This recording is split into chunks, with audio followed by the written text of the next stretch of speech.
This is Rev Michelle Hopkins. This is Rev Michelle Hopkins. I'd like to share some things with you about shaking that was happening on Saturday in New Jersey. This is the New Jersey area.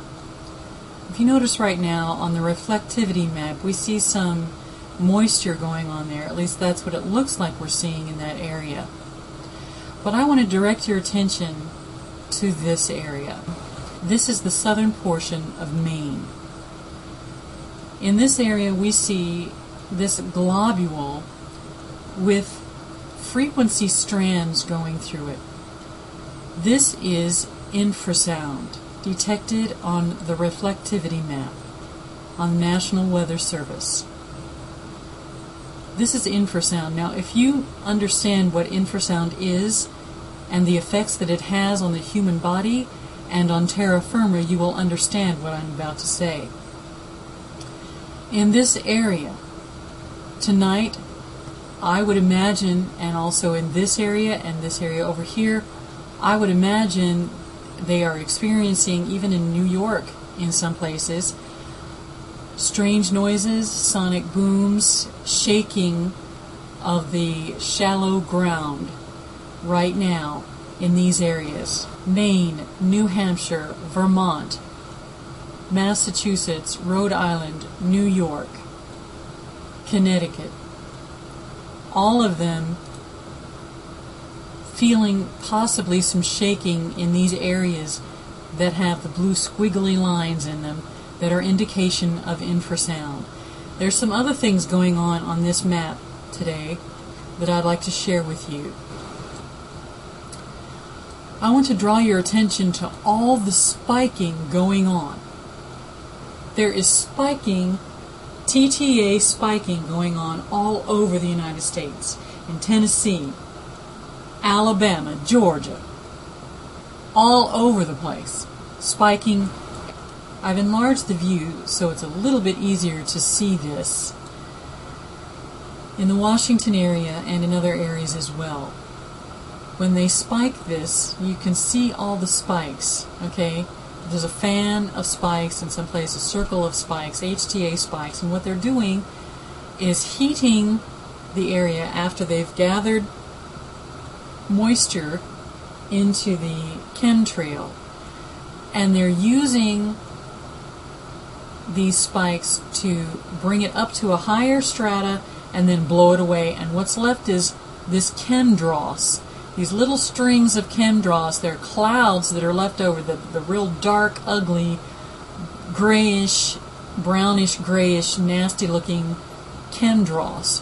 They're basically garbage. They're trash in the sky, aerosols that have been spent and used and burned in order to force out of those skies and move the moisture elsewhere.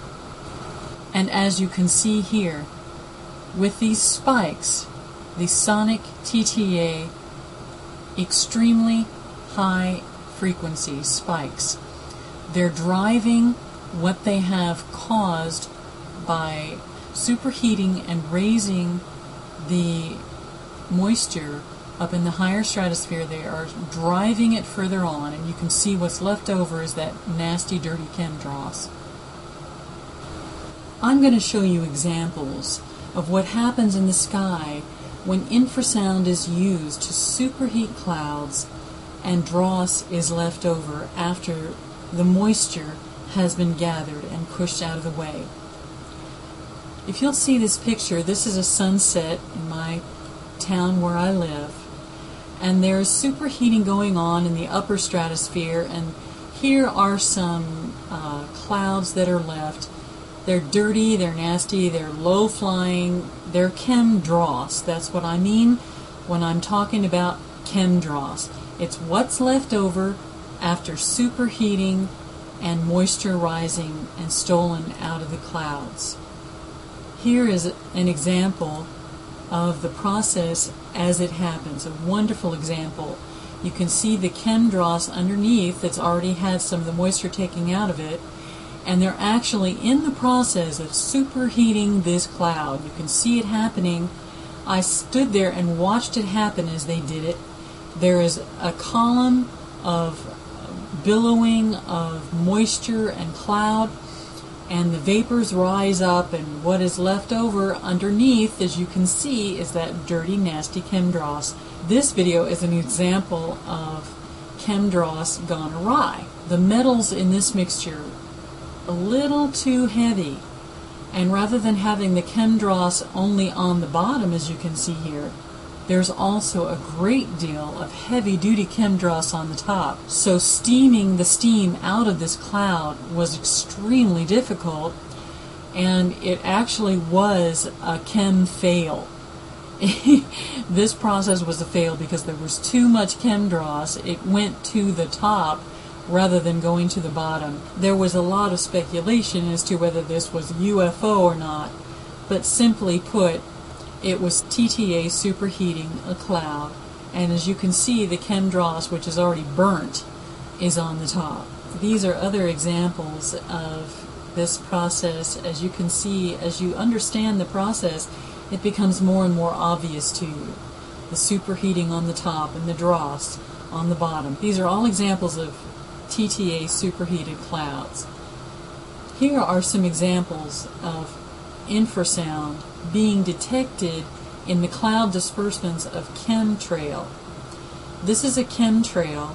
You can tell the infrasound frequency going through that chemtrail. You can see it very, very easily.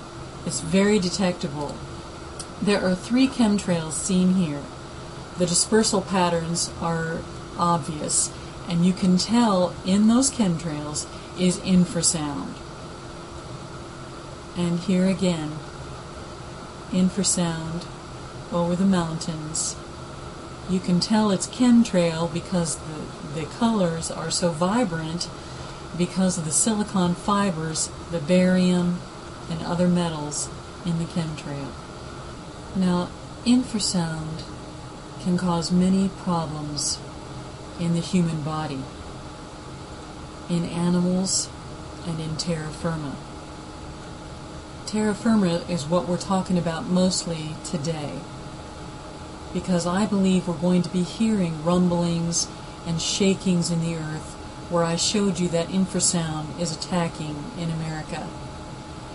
Infrasound can even be used to cause earthquakes, seismic disruptions, volcanic instability. The evil one has a reason. The evil one has a purpose.